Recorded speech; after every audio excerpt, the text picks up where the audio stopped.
Hello, I am Dr. Vibhalakshmi, and today our discussion topic is concept of curriculum. First we go on etymological meaning of curriculum. The word curriculum is derived from Latin word currere, which means race course or runway, on which one runs to reach the goal. In this way, runner is student and goal is educational objective. Now the question is, what is track? Track is a specific educational program offering by the schools and educational institutions. Accordingly, a curriculum is the instructional and the educational program by which the pupils achieve their goals, ideals, and aspiration of life. And all activities which he/she do to achieve the goal on the track are two types: curricular or academic. It involves activities of syllabus related with cognitive domain of the behavior of the students. Example: theory classes, practicals, seminars, and assignments also. Second type is co-curricular or non-academic activities. Involves activities beyond the syllabus related with cognitive, affective, and psychomotor domain of the behavior of the students. Examples: all cultural activities and sports activities. We can say that the combination of curricular and co-curricular activities is called curriculum. Now we understand the narrow meaning of curriculum. The term curriculum refers to the lessons and academic content taught in a school or in a specific course or program. In dictionaries, curriculum is often defined as the courses offered by a school. But the broad meaning of the curriculum? Curriculum is broadly defined as the totality of student experiences that occur in the educational process. The term often refers specifically to a planned sequence of instruction or to a view of the students' experiences in terms of the educators or school's instructional goals. It is a total guided learning experiences designed to facilitate learners' learning for establishing quality relationship between what is learnt and what operates outside the school. Some definitions of the curriculum here. First, according to Caswell and Campbell, curriculum is composed of all the experiences children have under the guidance of the teacher. Second, according to Crow and Crow, the curriculum includes all the learners' experience in or outside school that are included in a program which has been devised to help him developmentally, emotionally, socially, spiritually, and morally. Now the third definition of curriculum, according to Secondary Education Commission, which is complete definition of curriculum.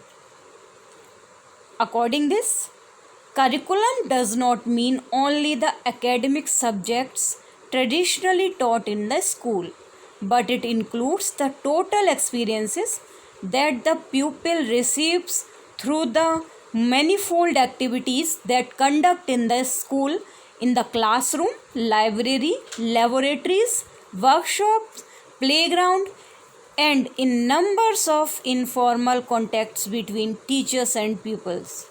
In this sense, the whole school life becomes the curriculum. Nature of curriculum. There are many points of nature. Curriculum is a means to achieve some end. Curriculum is a series of experiences. Curriculum is a process to reach educational goals. Curriculum is a process of all over development of the pupil. Curriculum is a dynamic process which can change according to demands of the time and society. Curriculum helps in the development of a balanced personality of people. Curriculum and the society are interacted and interdependent. Curriculum is the sum of curricular and co-curricular activities. Continued. Curriculum is continuously evolved. Curriculum is based on the needs of the pupil. Curriculum is democratically conceived. Curriculum provides logical sequence of subject matter. The curriculum complements and cooperate with other programs of community, and curriculum is very flexible. There are some characteristics of good curriculum. First is, curriculum prepares to learners for life in the society. So a curriculum obviously should be dynamic and evolve regularly to meet the needs of learners as well as the society. A curriculum should gradually build the learning experiences. This means that it should allow for continuity of experiences as the learner progresses and grows. Every curriculum should meet the needs of individual learners, whether it's for private or public schools. Every student's need should be considered while choosing a curriculum. Next characteristics is, because it caters to a wide variety of people, a good curriculum should be developed democratically. This means educators representing all grade levels and disciplines should be included in order to achieve cohesiveness that targets the success of every child. Next, every aspect of the curriculum should have a clear objective or end goal to achieve. A good curriculum is not rigid. It allows room for flexibility, monitoring, and evaluation by the administration. It should provide sufficient scope for the cultivation of unique skills, interests, attitudes, and appreciations. It should be psychologically sound. It should take into account the theories of learning relevant to the field of the study.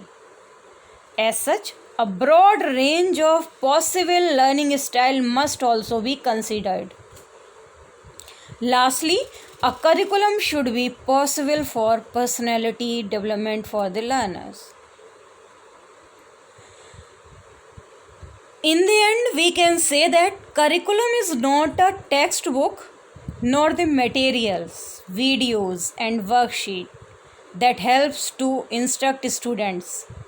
It is the knowledge, skill, and experiences that students are expected to learn as they progress through our school system.